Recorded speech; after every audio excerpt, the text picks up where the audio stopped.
Hey, this is Meridith Elliott Powell, and you know what time it is. It is 8 a.m. Eastern, Saturday morning, and time for a sales logic. Hanging out here with my partner, Mark Hunter. How are things? How's your week been, Mark? Hey, the week has been good. It's been busy, like every week is. A lot of new things opening up. We'll talk about a few of them when we come out of the opening video. Sounds But good. hey, we do have a cool show because we're going to be talking about how do you reactivate the dormant customer. Now, think about that. With the whole economy that we're in right now, you got to make sure you got every customer pulling for you, every customer working for you. So we're going to talk really in depth about how to reactivate the dormant customer. Great question, great book. Yep, good show. Good show. Prospect with integrity, we will get customers who have integrity. Integrity is the foundation from which everything is built on. You better understand value. But at the end of the day, sales is a relationship business. It is a people business. It is an emotional business.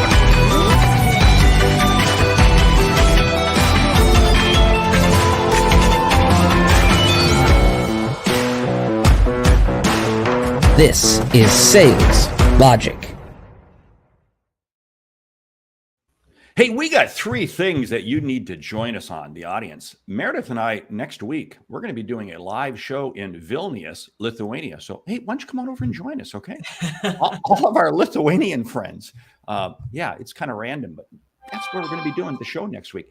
Hey, and the other thing is, Calendly, we're teaming up with them to do a great webinar on February 9th, talking about how to fill the pipeline during economic uncertainty. We'll put the link in the show notes. And Mary, you've got a special webinar too coming up, right? Why don't you tell the audience about that? The ninth is kind of webinar day for us. We're going to be working with Calendly, which I'm super excited about. And then earlier that day, I've got my annual New Year's resolutions. Every year I put out my New Year's resolutions, what you need to be thinking about, worrying about in 2023, but more importantly, the solutions you need to make 2023 your best year on record. That's going to be at noon Eastern. We'll make sure those hit the show notes as well.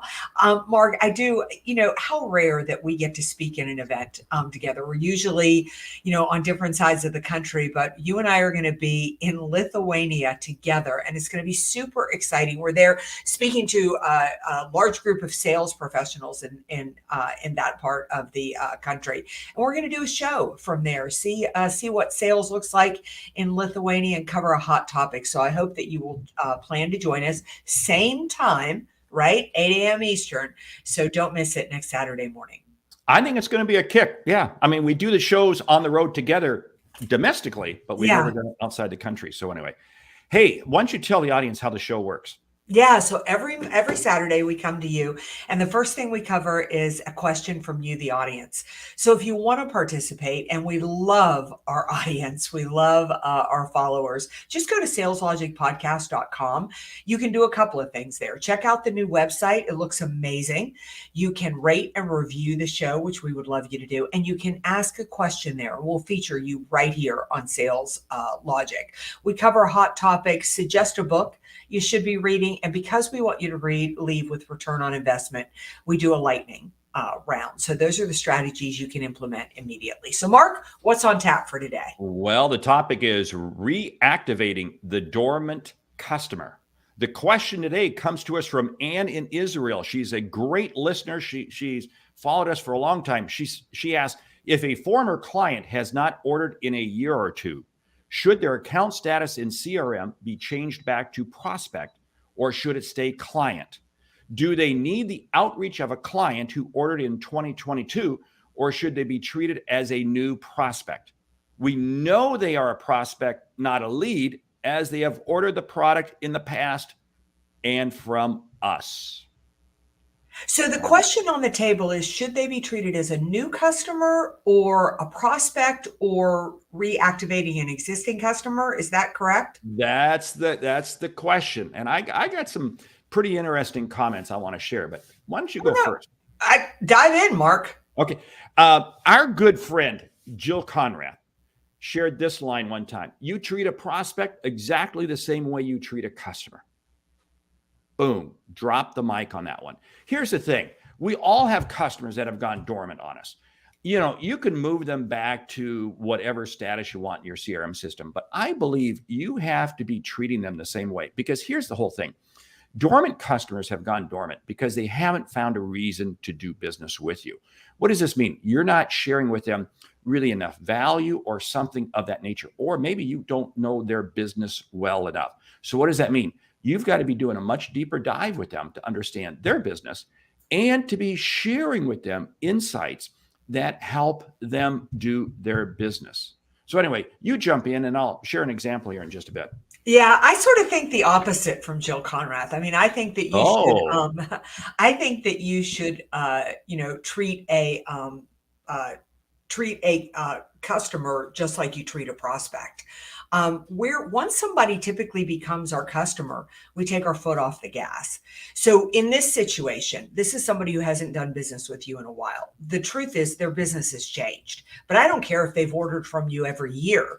Their business changes constantly. So you need to do the things that you would always do. You need to research. You need to see what's changed. What can you find out before ever having a conversation with them? So you go in, with the right information and the right background. And then you need to decide which questions you need to ask in order to go deep with them. The only difference between this, though, and a prospect is you need to acknowledge and know why they did business with you before, how they used the product, was the product of value. And then I would be curious to try to do my research as to why they stopped doing business with us. That may be something you've got to ask, but if there's anything you can look out. But I tend to think opposite of Jill. We tend to treat prospects better than we treat customers. That's my experience anyway. Well, see, this brings up a dilemma, because I think too many times we treat customers just, when they're ready to order, they'll order. Right, exactly. And that's that taking that foot off the gas. And I had a situation where client that I'm on the verge of doing some significant work with globally, but I've always stayed in touch with them. And it's interesting, but we're now putting it together. But if I had not been continuously sending them the insights and conversing with them and talking with some of their distributors, talking with some of their dealers, this opportunity never would have come around, because they probably never would have thought of me if I had not stayed in their face, so to speak, by providing them value. This is the key thing. We can't forget about our current customers. And this is why, the title of the show is Reactivating the Dormant Customer. Hey, guess what? I'm going to call this out. Salespeople, we're guilty of letting dormant customers become dormant because we haven't done anything to keep them engaged. Yeah, I mean, that should be the first question, right? Is why did this customer have to reach back out to you to want to do more business? You should be staying in touch with, with dormant customers. You should be, I do it all the time. I made my list of my top 100 this year that I want to do business with, that I want to call on, that I make every holiday season. I put together my top 100, and 30 of them are people I've done business with before that I'm not actively doing business with right now. And that's something key. Staying in touch with them is not putting them on your email list. Mm-hmm. That doesn't count. I mean, that's just standard. That's easy to do. Staying in touch with them means picking up the phone, calling them, sending them a very specific email. In fact, I remember that there was one email in particular that I shared with the head of the sales division of this company that had gone dormant. And it's interesting, but when he came back and we had a conversation, he recited back to me some of the exact things I shared with him in that email. Guess what? That means it's resonating. That means it's hitting home. You've got to go out of your way to treat customers with, as you would say, almost better, because we treat prospects better. Yeah. Yeah. I'm really curious about this whole idea that you would have a definition in your head that you would treat a prospect different than a customer. I mean, to me, that could be a whole topic for a show. And I'm just kind of wondering why, and I'm wondering what she really meant behind that. I mean, do they have a whole methodology to go after a prospect, and then once a customer is a customer? I mean, one of the biggest things that I always talk about with sales professionals is follow up is about two pieces. It's following up with prospects so you can get the deal to close, but following up with customers. I work a lot in the financial services industry, and we talk a lot about financially active customers. There's a period from about 30 to 50 in your life where your life changes constantly. You get married, you get divorced, you have kids, you buy homes, you have aging parents, you save for college, and if you're not staying in touch with those existing customers, you can't be taking care of them. I think about everybody that we've done business with, where their business was when COVID hit, where it was in the last 2 years as we kind of came out of COVID, went back into COVID, came out of COVID.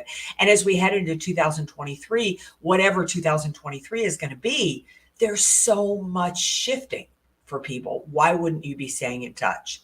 Yeah, and I'll tell you what, I love what Adam is saying here in terms of, staying in touch does not mean putting them in our drip marketing campaign. That is so spot on. That's what we've been talking about.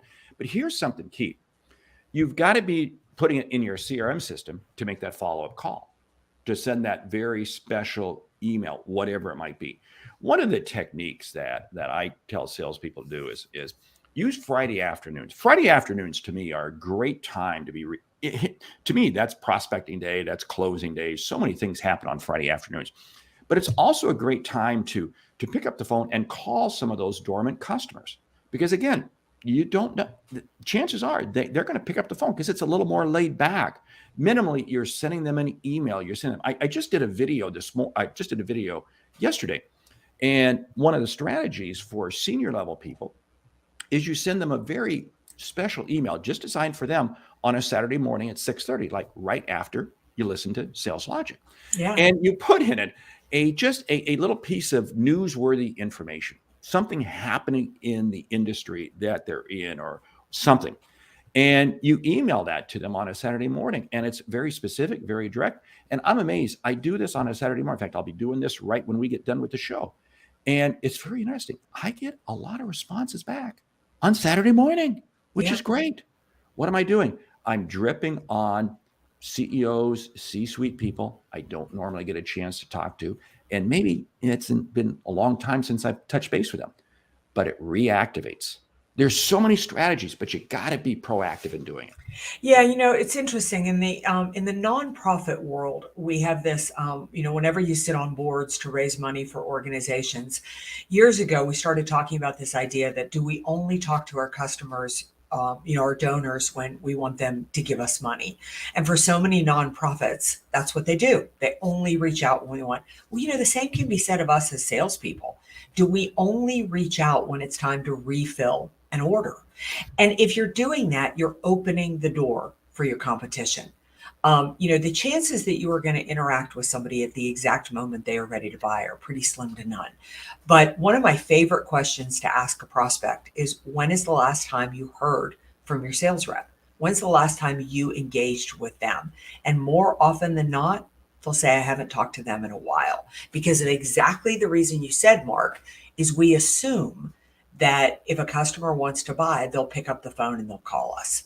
I think as salespeople, we're like programmed. We love the chase. So we go after the prospect, right? We want the new deal. So we forget about our existing customers. Yeah. It's for some reason we think if we're thinking about the customer, we think the customer's thinking about us. Yeah. Not happening. Not happening. You've got to be proactive. And when you're proactive, it's amazing what happens, because you start having conversations with existing customers, dormant customers, we'll say. And you know what? They're going to have conversations with you, and they're probably going to share with you more information. What does that do? That makes you more educated, more in tune, more confident on your prospecting calls.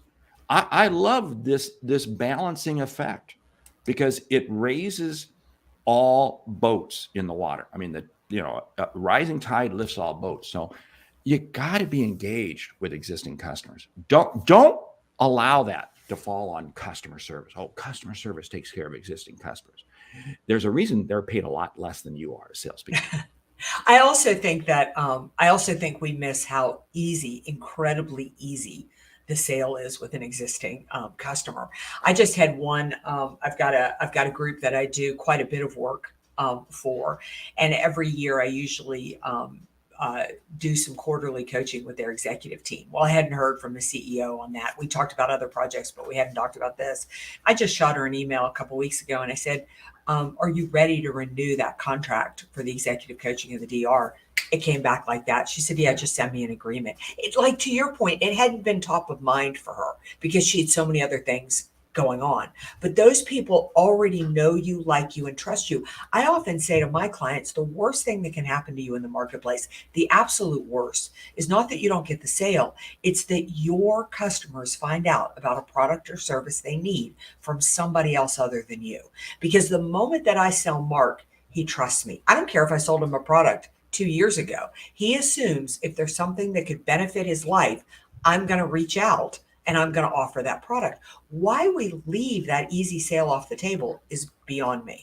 Oh, and even if there's a transition of people, I just had this situation just this week. There's a company I did some work with a couple years ago, and the gentleman I worked with was absolutely outstanding. Their sales team loved it, and he moved on to a different position. This lady stepped into his role, and it was absolutely amazing. But in just an exchange of really 2 voicemails and 2 emails, she said, Mark, I know you've done great work. We've got to get you back in here, but things have changed and da-da-da. And she went on and on in her voicemail that, it's incredible. And what is it going to do? It's going to be another easy opportunity, not an easy opportunity. It's going to be a difficult piece to fulfill, but an easy opportunity for me to help the customer because I stayed in touch with them all the way through. Yeah. Adam makes such a great point. Customers don't wake up thinking about their sales rep. Yeah, Mark agrees with that. They wake up thinking how to address their challenges and fix their problems. So true. And that's the reason we're reaching out. But I tell you, one of the biggest mistakes I made was my strategy a few years ago used to be just staying in touch with customers, checking in, how are things going? And I didn't ask for the business. And I assumed if they wanted something, they would tell me they wanted something. And I was staying visible with them, right? And when I finally thought, well, that's weird. I thought we were going to sign the contract by now. I reached back out and they had signed a contract with somebody else.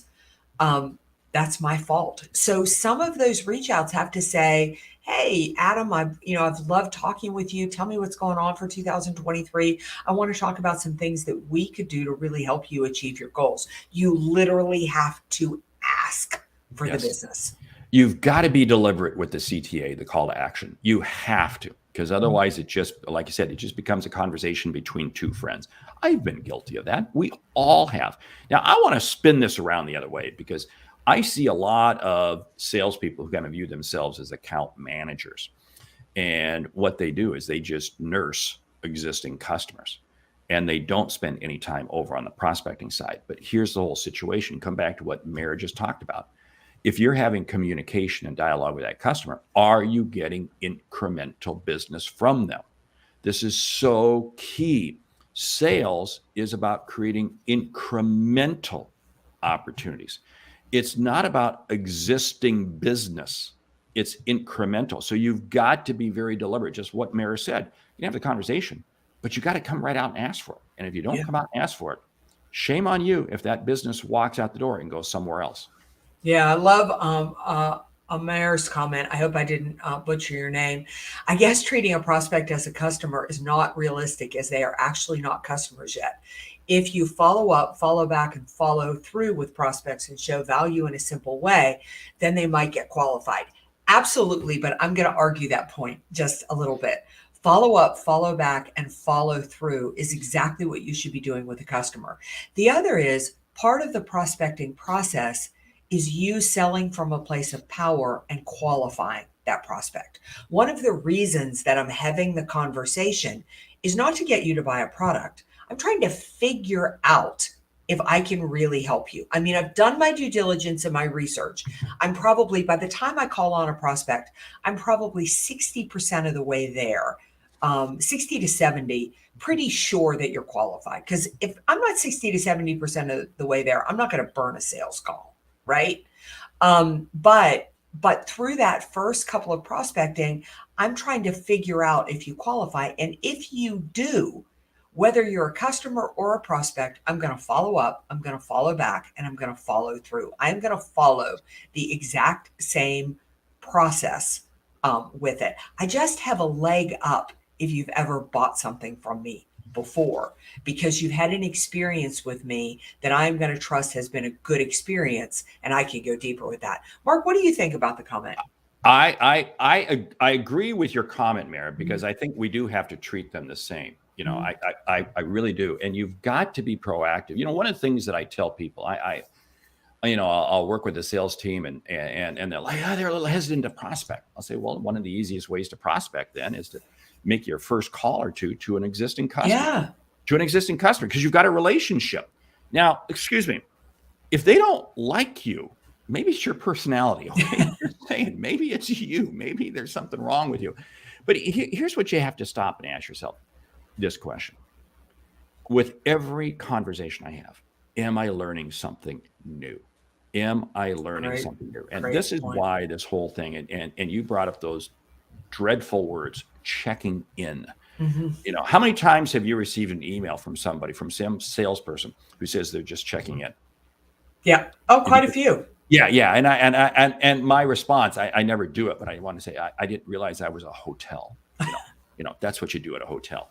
You know, you've got to deliver value. You've got to bring to your customer something of merit, something of interest. And when you do that, it's amazing how you will be able to reactivate that dormant customer. But you've got to understand why, which means you got to understand their business and understand them. So you got to have a conversation. Don't think it's a one-way street. You're just blasting them information. That's why I condemn the email marketing, campaigns. Hey, I've got an email marketing campaign. You do too. Great. But that's not the one-to-one nature that we want to have. All that does is kind of put a broad umbrella out there. It doesn't bring it home for us. Yeah. Yeah. I think one thing we need to talk about too, though, I think when you look at dormant customers, you also need to ask yourself, is this a good and use of your time? I mean, I sit here and think about, I've been in this business now for about 15 years, and my business has changed so much over the 15 years, and my pricing has changed. What I do for companies have changed.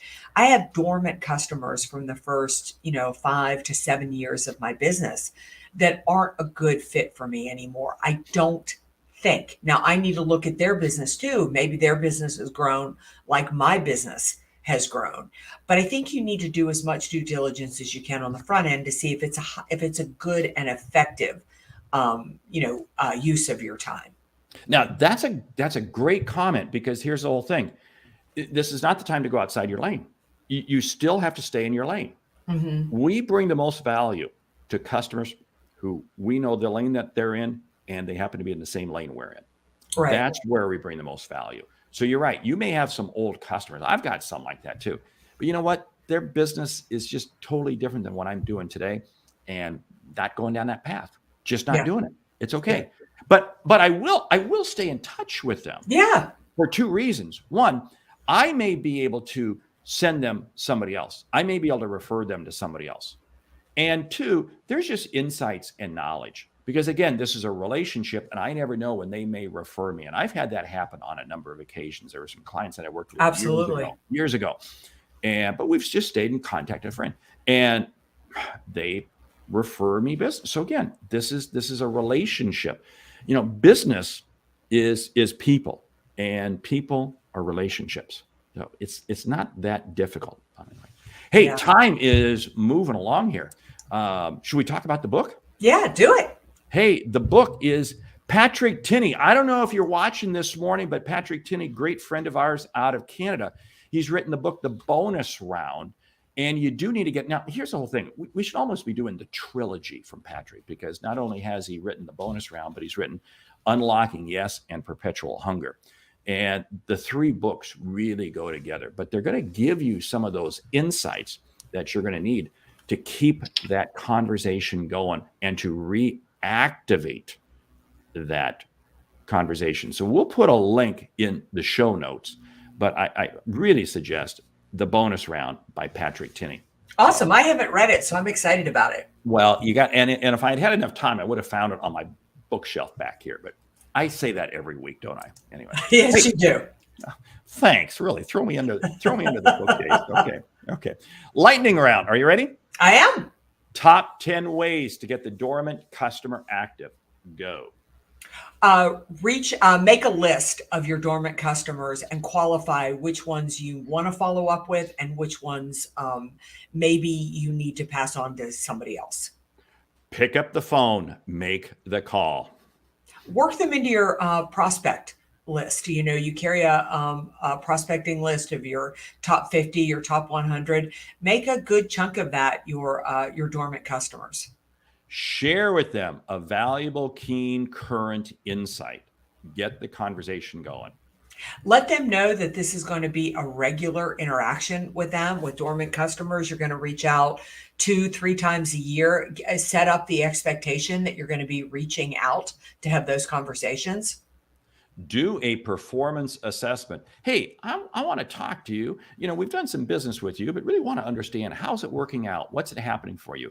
Have a frank, candid conversation as to how your performance, your support, what you sold them up to that point has performed for them. Yeah, great. And then I would say from that performance assessment, do an assessment looking forward. I know that it's been a while since we did some business together. I want to understand how your business has changed, what new things that you have planned for 2023, and see if there's some things that we can do to support and help you achieve your goals. You probably already know this with that customer, who their perfect customer is, but call them up and say, hey, who is your perfect customer?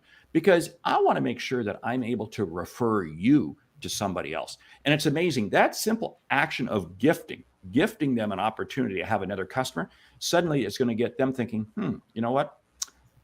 I need to be doing more work with you. Yeah, work them into your follow-up system. Make sure that don't just assume that you're going to call a dormant customer, and if they don't pull the trigger right then, if they're a good qualified prospect customer, go ahead and work them into your follow-up system. Great. Hey, I'll share one more. You share one more. Don't call them dormant. Call them customer. It's amazing how your mindset becomes your headset. Yeah, treat them exactly like you would treat a prospect. Do your research on the front end, know their business, know their industry, go there with really good questions to ask and present really solid solutions. Hey, make sure you jump down to the show notes for February 9th, because February 9th is Sales Logic Day with the Meridith, event. And then both Mayor and myself will be doing the event in the afternoon. So, hey, make sure you check that. But anyway, with that, we want to say thank you for listening to Sales Logic this week. If you like what you hear, subscribe, rate, and review the show on your favorite podcast app. If something we've said has earned you a single dollar, consider telling a friend about our show, because it's how we grow when we help you grow. I'm Mark Hunter. And I'm Meridith Elliott Powell. And remember, the sale becomes logical when you sell with integrity and confidence. And you can turn your uncertainty into a major competitive advantage. I love it. Hey, we're in Lithuania next week. Yeah, I love it. That's right. Join us in Lithuania right back here next week, 8 a.m. Eastern, Saturday morning. Mark and I will have very different backgrounds, a hot new topic. Until then, enjoy the week, close a lot of deals, reach out to those dormant customers, and turn more prospects into customers and more customers into your raving fans. We'll see you next week.